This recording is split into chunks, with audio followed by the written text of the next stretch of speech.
Hello, my name is Jim Stowe. I'm Director of the Office of Human Rights, and I am delighted to be here on a very, very special occasion to speak with the County Executive, Marc Elrich, on the eve of Black History Month, a time when we are looking at the contributions of Black Americans, not only here in Montgomery County, but all across this great land of ours and beyond.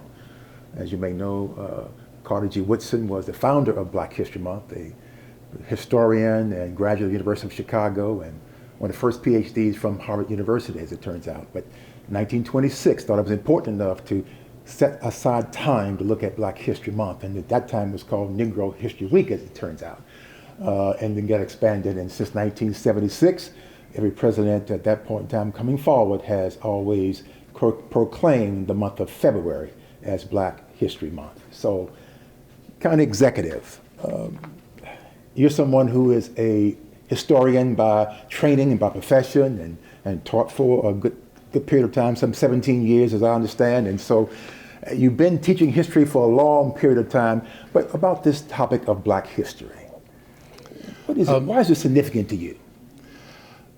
I think it's significant to me because I don't think this country will ever heal and put itself in the right direction until it actually deals with its history. We've, avoided at all costs real discussions about Black history. Talking about slavery makes people uncomfortable. You've got all these people who are, upset about what they think is critical race theory and are bothered by teaching, the history of slavery and, what it meant in the United States and the hypocrisy of a nation that was devoted to liberty for all, except certain people of a certain color.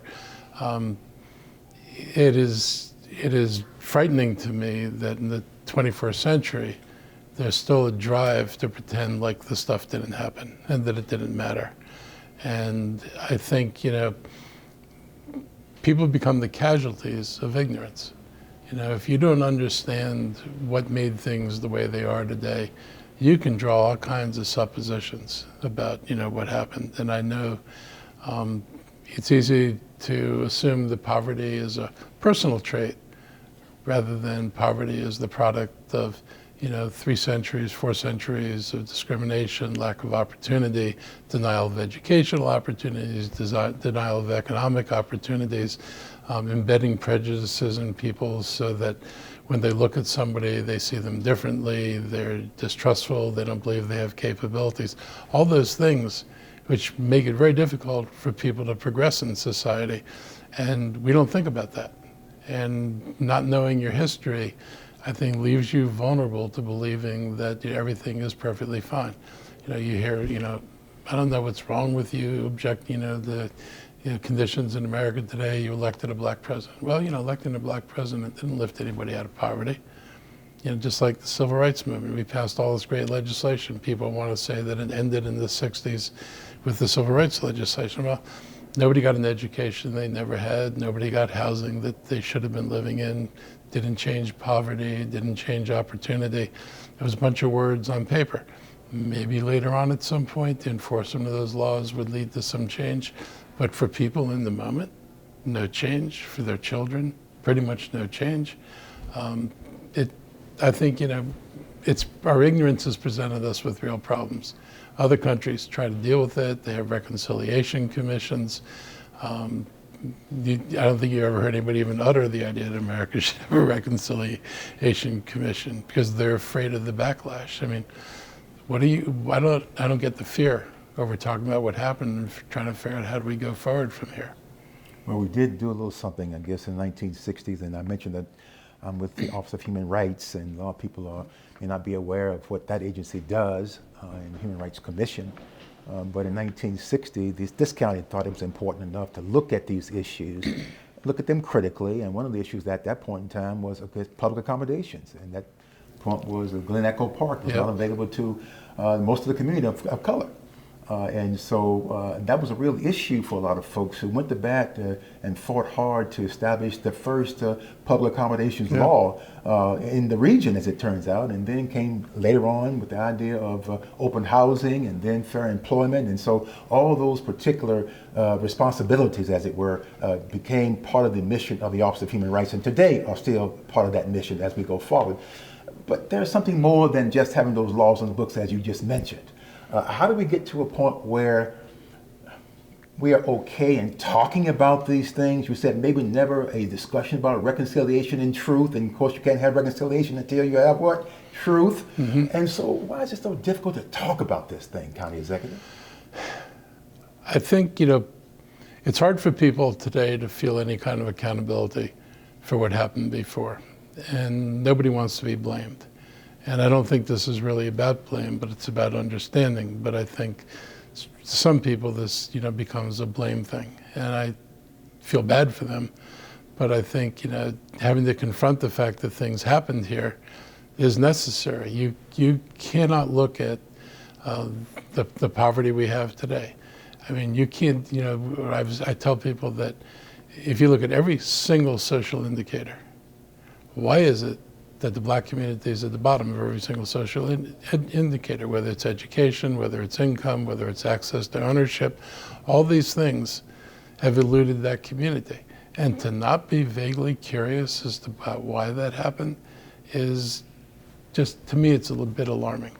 And I think people are afraid. And there's the other fear that if you identify injustice and you're called upon to right injustice, that it's going to cost you something. We play in a zero-sum game.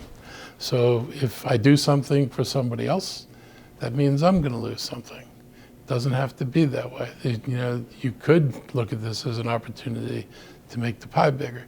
You could, ask yourselves what happens when a large portion of your population is deprived of educational opportunities so that they never reach their full potential.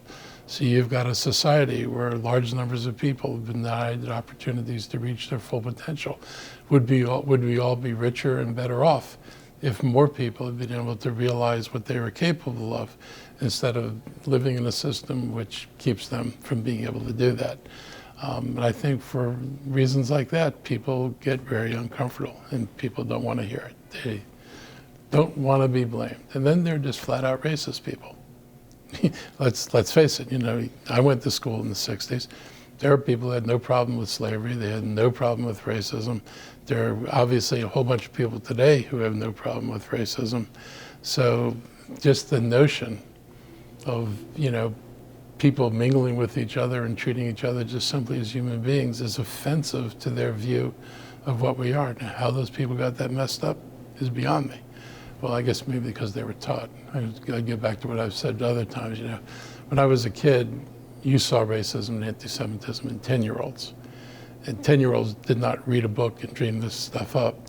Somebody told them, and you know who those somebodies were. They were adults. And some of the adults were in institutions, which were pretty racist back in those days. So it's a culture that's been fed and developed, and some people are just carrying the burden of what their miseducation and their ignorance has left them with. And I'm going to make people angry for calling it ignorance. But if you don't see everybody who's human as human, it's pretty ignorant. It's been my great delight to talk with our County Executive, Marc Elrich. Thank you, County Executive, for spending time with me this evening on this topic. Black History Month is upon us. Looking forward to that and all the activities surrounding that. There'll be a program sponsored by the employees of Montgomery County on February 9th, 10:30 to 12:30. So we're looking forward to you being there and speaking, and certainly invite our community to be a part of that program as well. It'll be streamed. And so you'll be able then to tune in for that program and be a part of us as well. Folks, thank you for being a part of our conversation this evening. Again, my name is Jim Stowe. I'm Director of the Office of Human Rights. And it's been my great joy to be a part of this evening's program. Thank you. Thank you.